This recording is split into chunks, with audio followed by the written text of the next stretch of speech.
You can't live without a man. You're a useless wife who can't do anything on your own. Don't get too comfortable. My name is Isabel. I'm a 29-year-old homemaker. I live in a multi-generational home with my husband Mark's family. Originally, Mark's grandparents lived on the first floor, and his grandmother on the second. But after she passed away and his grandfather moved to a nursing home, the second floor became vacant. My mother-in-law decided to renovate it for Mark without asking us. I had already retired, and we planned to rent an apartment and live there while I worked part-time. But mother-in-law strongly opposed this, begging Mark, "Please don't leave an old woman behind," while crying. She calls herself old, but she's only in her mid-50s. And my father-in-law is still working. Mark, who had always been bothered by his mother's meddling, initially refused to live with her. But considering his work commute and our future savings, we agreed to live there on the condition that she wouldn't interfere in our marriage. Sharing an entrance was a bit awkward, but we thought it wouldn't be a big deal since the bathroom, toilet, and kitchen were separate. We decided to make the best of it, but it turned out to be a sham. Mother-in-law came over every day, from morning till night, doing nothing but being there, and always making snide comments. Mark has a sister who lives 30 minutes away by car and claims to be a career woman. She also came over every weekend, acting arrogantly towards me and complaining with mother-in-law. Each time I told myself, I'm in customer service, and mother-in-law and Tiana are difficult customers. I had to keep reminding myself or else I'd go crazy. Eventually, Mark reached his limit and scolded mother-in-law and Tiana. Mother-in-law went silent, sniffled, and retreated to her room. And Tiana blamed only me, saying it was pitiful for her mother. Father-in-law came to check on us, but Mark said, "Just leave it, Dad. You handle Mom." Mother-in-law always acted like this. Every time Mark scolded her, she would dramatically sulk and lock herself in her room. She was waiting for Mark to say something kind, but Mark never did. This farce happened quite often. "I'm sorry. Maybe this decision was a mistake after all." Mark's support made it easier for me to endure the situation. In the neighborhood, there's a middle school student named Jake, who's related to Mark's family. He and Mark have been close for years, and recently, Mark had been tutoring him at home on weekends. Despite being scolded by Mark, mother-in-law and Tiana still tried to snoop on their study sessions. But Jake would bluntly say, "You're interrupting." During a study break, Tiana started bragging and then said, "Maybe I should start dating without being so picky." Jake flatly responded, "That's impossible because you have a bad personality." Unfazed by Tiana's irritation, he continued to put her in her place. "I'm leaving. I feel sick. I have a class to attend." Tiana stormed out shouting, "It's Spanish class," as she stomped down the stairs. Gradually, Tiana started avoiding Jake and stopped coming over. He had successfully repelled her. Later, Jake told me, "Those people used to harass my mom. They even picked on my girlfriend recently. I like Mark, but I can't stand them." I felt oddly satisfied and thanked him. Life was comfortable for a while since Mark had blocked mother-in-law and Tiana stopped visiting. But then, tragedy struck. Mark received orders for a 3-month solo assignment far away. I was devastated, but had no choice but to accept the company's decision. It can't be helped if it's company order. I suppressed my gloom and saw Mark off with a smile. The next day, I was jolted awake by the sound of someone rushing up the stairs. Mother-in-law was standing in my bedroom, looking very self-assured. "Isabel, how long are you going to laze around?" "What?" I checked the clock. It was only 3 a.m. "Isabel, don't think you can slack off just because Mark is away. Starting today, I'll be giving you a thorough education." "What are you talking about?" Annoyed at being woken up, I resisted, and a heated argument ensued. "Come downstairs and start with our housework." Mother-in-law left, but I had no intention of complying with her unreasonable demands. As dawn broke, mother-in-law returned, this time with Tiana. You think you can defy us? You've been too comfortable because Mark was here. But now it's just you, Isabel. And that bratty kid won't be coming either. You married into this family, so you have no choice but to obey us. I was about to ignore Tiana's smirking face and her early morning harassment, when mother-in-law's next words suddenly changed my mind. You're a stupid woman who can't live without a man.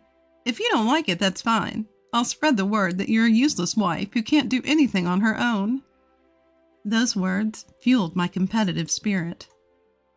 Fine, let's see if I can go 3 months without a single complaint from you. From then on, I woke up at 3 a.m. to spite mother-in-law and took care of the chores in her part of the house. While I was stuck doing all the cleaning, laundry, meal prep, and cleanup, mother-in-law did nothing but complain about each task. The vacuum is too loud.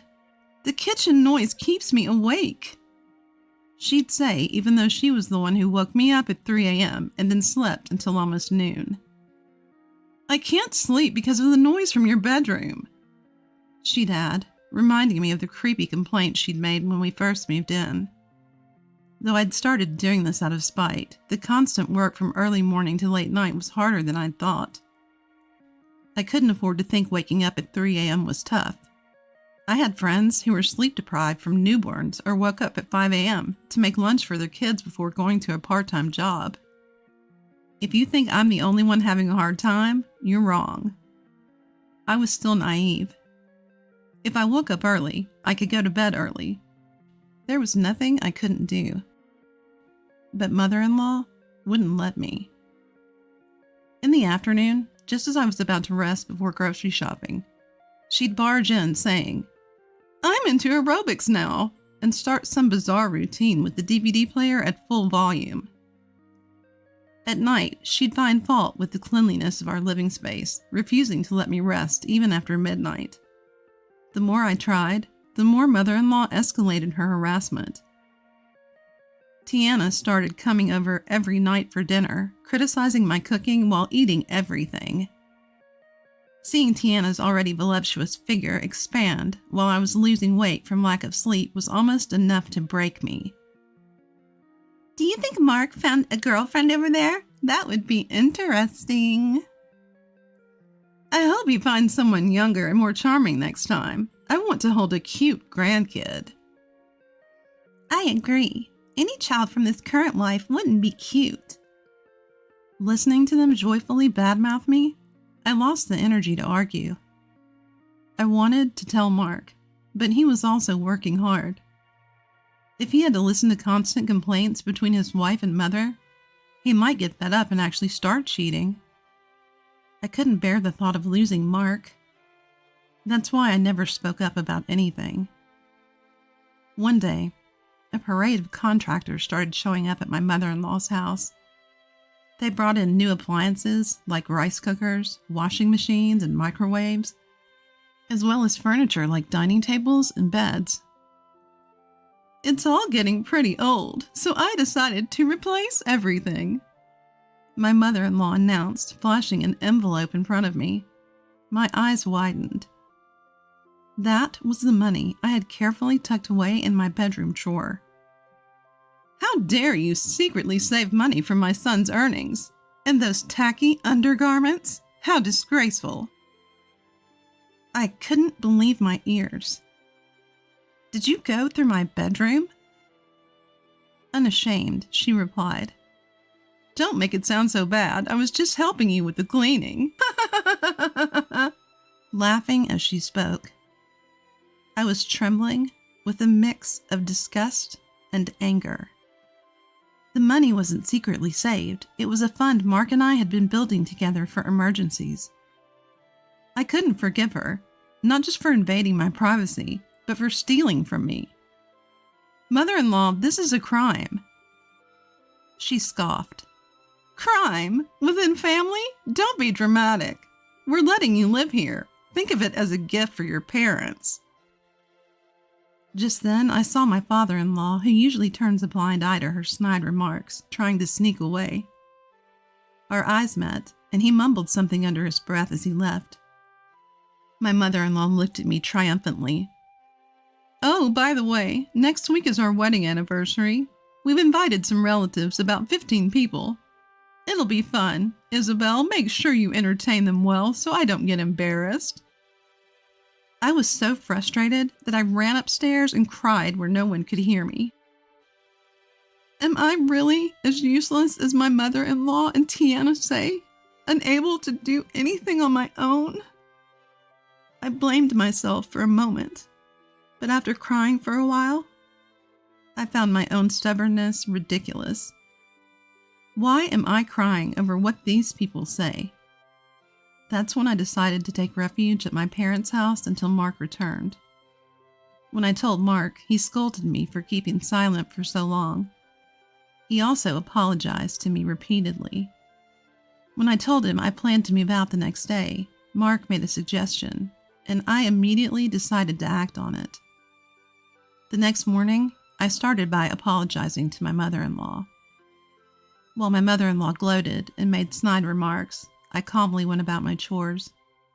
When she took her afternoon nap, I contacted the relatives we'd invited. I then gifted my in-laws a 3-day, 2-night trip voucher saying it was from Mark. "Mark will be back for the celebration. You can relax until the day, and we'll have everything ready for a grand celebration when you return." My mother-in-law was thrilled, flipping through the travel brochure. Tiana, realizing she'd be alone with me, decided not to visit during that time. This allowed me to prepare in peace. Once my in-laws left for their trip, the movers arrived and efficiently cleared out their belongings. Around that time, Jake and Katie happened to pass by the house. We exchanged nods, and Katie and I shared a knowing smile. After all the work was done, I booked a room in a business hotel and called Mark, who said he was on his way. I couldn't wait for him to get back. That evening, both our phones started buzzing with calls from my mother-in-law. After ignoring several, I finally took a deep breath and answered. "What is the meaning of this? Explain yourself." Ignoring her shrill voice, I calmly said, "We'll be right there," and hung up. Mark and I nodded to each other, held hands, and headed to my in-laws' house. As soon as she saw me, my mother-in-law lunged at me, but Mark held her back as we entered. The living room was barren, not even a table or TV, and all the relatives were there. "What is this? You're making me look bad." "What have you done on such an important day?" "Nobody was upstairs, Mark. This woman did something terrible while we were gone. Leave her now." My mother-in-law and Tiana were screaming, ignoring the relatives, while my father-in-law just stood there silently. "This was a decision made by both Isabel and me. We're not coming back here," Mark declared. My mother-in-law lunged at me again. "Isabel, you've corrupted my son, you thief, taking our stuff." Mark restrained her, but as she tried to lunge at me again, I calmly said, "Thief? Who's the real thief here? That was money Mark and I had saved. You rummaged through our home and used that stolen money? If you have anything to say, we can file a police report for theft and you can explain yourself there." Then, Ellie muttered, "Wow, stealing money, that's low." Mother-in-law quickly turned toward the voice and blurted out, "No, you've got it all wrong. My daughter-in-law gave that to me. She's just trying to set me up." "Exactly. Who harasses their mother-in-law on such an important celebration? It's obvious who's lying here." But no one reacted, and an awkward silence filled the room. "Isabel, apologize right now. You've ruined an important celebration. Apologize deeply in front of everyone." As mother-in-law grabbed my head and tried to force me to kneel, Katie spoke up. I think there's a misunderstanding. We're not here to celebrate an anniversary." Mother-in-law froze at those words. "What? What are you talking about?" As Tiana glared at Katie, Tilda, who was standing nearby, said with a smile, "We're actually here to celebrate Mark and his wife moving out, or rather escaping. Why would we celebrate an anniversary for someone who gathered us all here just to harass Isabel?" "How dare you say that? Isabel, what have you told these people?" Mother-in-law glared at me, her eyes filled with rage. Katie then said, "Do you think we were oblivious? The whole neighborhood sees Isabel working hard from early morning, and you and Tiana have been, let's say, quite helpful to me as well. It's easy to imagine what you've done to Isabel. Everyone here has their own experiences with you and Tiana." The other relatives nodded in agreement. "What? Don't talk about me and my mom as if we're terrible people," Tiana shouted. Jake retorted, "Not as if. You are terrible people. Haven't you noticed you're pretty disliked?" "What kind of language is that, you little brat? I never even called for Jake." Tiana shrieked and lunged at Jake, but several people held her back. "Mark, you can't be serious about leaving too. Just let the wife leave. Don't be fooled by her. You're a kind and considerate person. She must have brainwashed you. Please come back." In the midst of the chaos between Tiana and Jake, Mother-in-law clung to Mark. But Mark firmly pulled away from Mother-in-law and said, "I'll say it again. Don't ever come back here," while looking her straight in the eyes. Mother-in-law then exclaimed, "How cruel! How cruel!" and ran into the bedroom, covering her face with both hands. As the door slammed shut, we heard Mother-in-law scream,